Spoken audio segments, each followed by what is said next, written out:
પ્રસ્તુત છે દૂરદર્શન સમાચાર।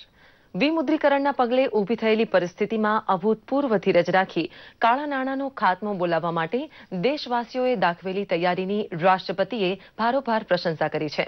બજેટ સત્રના પહેલા દિવસે સંસદના સંયુક્ત સત્રને સંબોધન કરતા રાષ્ટ્રપતિ પ્રણવ મુખર્જીએ કહ્યું હતું કે નાણાકીય સમાવેશન વડે ગરીબી નિર્મૂલન હાંસલ કરવાના ઉપાય તરીકે પ્રત્યક્ષ લાભ હસ્તાંતરણ સફળ રહ્યું છે।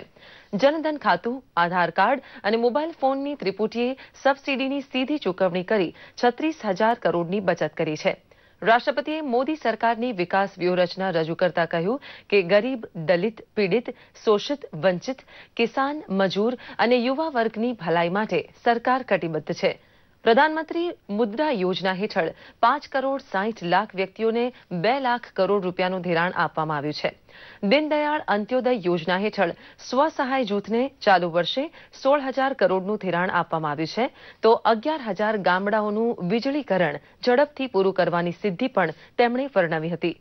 સન 2022 સુધીમાં પ્રત્યેક પરિવારને ઘરનું ઘર મળી રહે તેવી ઝુંબેશ પ્રધાનમંત્રી આવાસ યોજના હેઠળ શરૂ કરવા બદલ મોદી સરકારની પ્રશંસા કરતા રાષ્ટ્રપતિએ ઉમેર્યું હતું કે 2015થી 2020 સુધીમાં ગ્રામ પંચાયતોના હાથમાં 2 લાખ કરોડ રૂપિયાનું ભંડોળ પહોંચે તેવી વ્યવસ્થા ગોઠવાઈ રહી છે। વિકાસ યાત્રામાં નારી શક્તિની ભાગીદારી ઉત્તરોત્તર વધારવા માટેના પગલાં સાથે બેટી બચાવો ઝુંબેશની પણ રાષ્ટ્રપતિએ પ્રશંસા કરી હતી। હર હાથ કો હુનર ઝુંબેશ હેઠળ યુવા પેઢીના કૌશલ્યવર્ધન માટેના પ્રયાસને પણ રાષ્ટ્રપતિએ બિરદાવ્યા હતા। રોજગાર ક્ષમતાનું યુવાનોમાં સિંચન કરવા માટે શરૂ કરાયેલી યોજના હેઠળ 20,000 કરોડની માતબર ફાળવણી કરાઈ છે, તો 6 લાખ વિદ્યાર્થીને ઉદ્યોગ સાહસિક બનવાની તાલીમ આપવા પ્રત્યે તેમણે સંતોષ વ્યક્ત કર્યો હતો। ત્રાસવાદના પ્રતિકાર માટે મોદી સરકારે અપનાવેલી નીતિની પ્રશંસા કરતા તેમણે સર્જિકલ સ્ટ્રાઇક સફળ રહેવાનો આનંદ વ્યક્ત કર્યો હતો। રાષ્ટ્ર ઘડતર માટે સંવાદ, સમન્વય અને સંવેદનાનો ગુણ કેળવી સૌ આગળ વધીશું તેવી ભાવના રજૂ કરવા સાથે રાષ્ટ્રપતિએ સંબોધનનું સમાપન કર્યું હતું।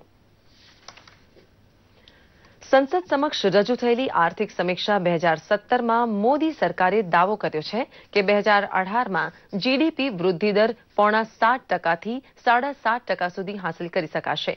નાણામંત્રી અરુણ જેટલીએ આર્થિક સમીક્ષા ગૃહમાં રજૂ કરતા કહ્યું હતું કે વિશ્વમાં સૌથી તેજ ગતિએ વિકાસ પામતું અર્થતંત્ર ભારત બની રહેશે।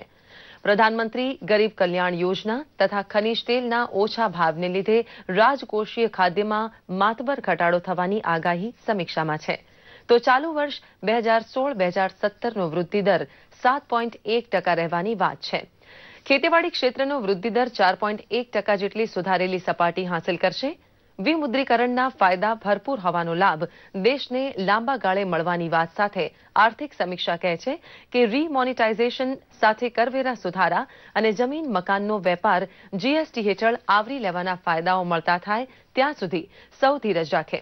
વિકાસ પ્રક્રિયા 2016-2017માં ભલે થોડી મંદ રહે પણ 2017-2018માં નક્કર ફાયદા મળવાની શરૂઆત થશે તેમ સમીક્ષા કહે છે।